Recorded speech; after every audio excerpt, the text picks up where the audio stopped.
여러분 안녕하십니까, 진성호입니다. 이인규 전 대검찰청 중수부장의 회고록 때문에 지금 친노 친문진영이 발칵 뒤집혔습니다. 이 회고록의 내용 가운데는 노무현 전 대통령의 뇌물은 사실이었다.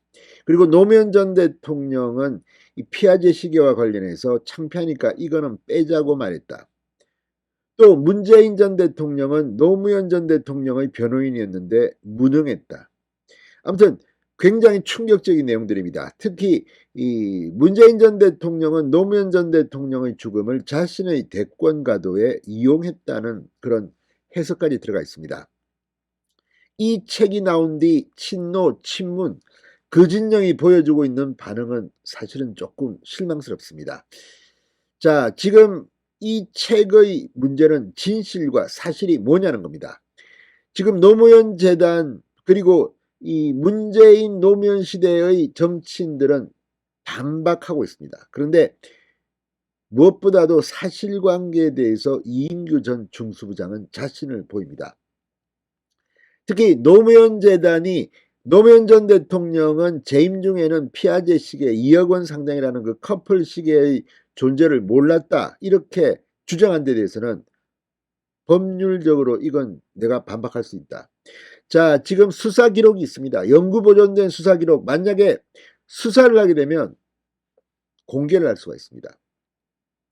지금 권양숙 여사와 문재인 전 대통령 두 사람은 직접 코멘트를 하지 않고 있습니다. 왜 그럴까요? 문재인 전 대통령 측은 코멘트하지 않습니다. 이유가 뭐겠습니까? 사실 문제에 있어서 노무현 전 대통령은 불리하기 때문으로 보입니다. 자, 이인규 전 중수부장이 이 노무현 재단 등 친노 친문 진영의 반격에 대해서 국민일보와 인터뷰를 했습니다. 그리고 우리가 몰랐던 또 다른 사실들을 공개하기 시작했습니다. 이걸 보면 노무현 전 대통령의 뇌물, 적나라한 사실들이 더 있습니다. 그래서 노무현 전 대통령의 유족들이나 문재인 전 대통령은 직접 법적 대응을 못하고 있는 게 아닌가, 이런 생각도 듭니다. 자, 지금 무슨 일이 벌어질까요? 그리고 진실은 뭘까요? 이인규 전 부장이 또 폭로를 했습니다.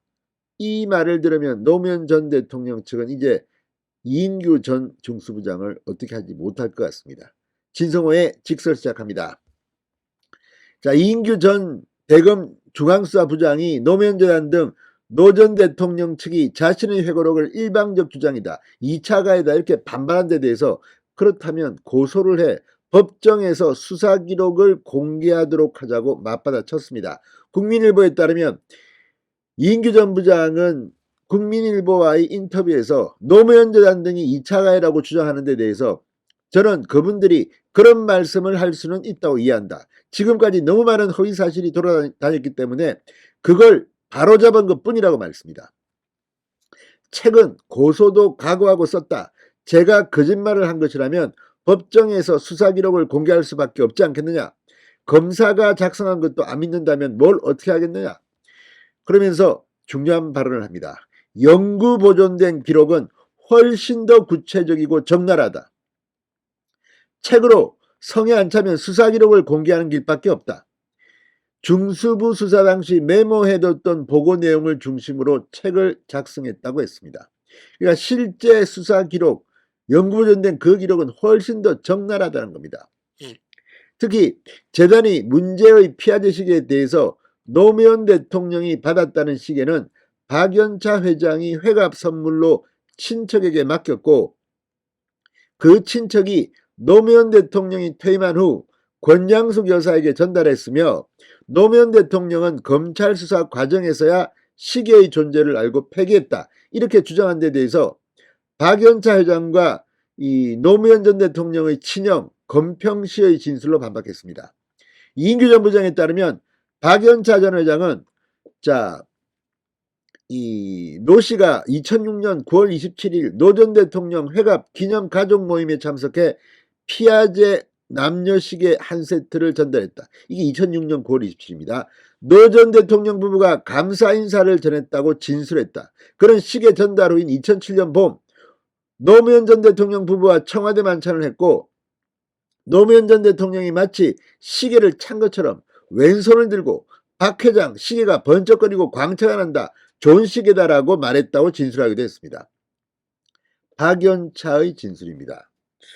자, 검찰은 노무현 전 대통령 조사 후 노건평 씨를 다시 조사했는데 노건평 씨도 청와대 관저에서 권양숙 여사에게 시계를 전달했고 노무현 전 대통령이 감사하다고 전해달라고 해 박 회장에게 감사 인사를 전했다고 진술했습니다. 문제의 시계는 재단이 주장하듯 퇴임 후가 아니라 재임 중에 받았고 노무현 전 대통령도 이 사실을 알고 있었다는 겁니다. 이거는 수사 기록, 박연차, 노건평의 진술을 확인하면 알 수 있다는 겁니다. 노무현 재단이 뭔가 사실관계를 제대로 파악 못하고 이렇게 섣불리 덤벼든 것은 아닌가 의심이 되는 대목입니다. 자, 이인규 부장은 회고록에서 노무현 전 대통령이 중수부장실 면담에서 이 부장 시계는 뺍시다 쪽팔리잖아 라고 했다. 전혀 예상하지 못한 말이라 당황해 수사협조를 부탁드리겠습니다라는 말만 했다고 썼습니다. 노무현 재단과 민주당이 강하게 반발하고 있습니다. 그렇지만 그들이 노무현 전 대통령의 이 사실관계 뇌물의 사실관계를 얼마나 알고 있을까요? 문재인 전 대통령은 변호인이니까 좀 알고 있지 않았을까요? 그래서 문재인 전 대통령은 입을 닫고 있고 다른 윤건영 등등등등이 지금 이렇게 공개적으로 반발하는 건지, 물론 감정적으로 또는 인간적으로 아니 고인에 대해서 또 이렇게 2차 가해를 하느냐고 이야기할 수는 있습니다. 그렇지만 사실관계를 말하는 것은 다릅니다. 그러면 빨리 법적 대응을 하십시오. 지금 이인규 회고록에 대한 친노 친문의 반응은 상당히 실망스럽습니다. 아마 고소고발을 하게 되면 또 다른 새로운 진실이 국민들한테 나타납니다. 진성호의 직설이었습니다. 여러분 감사합니다.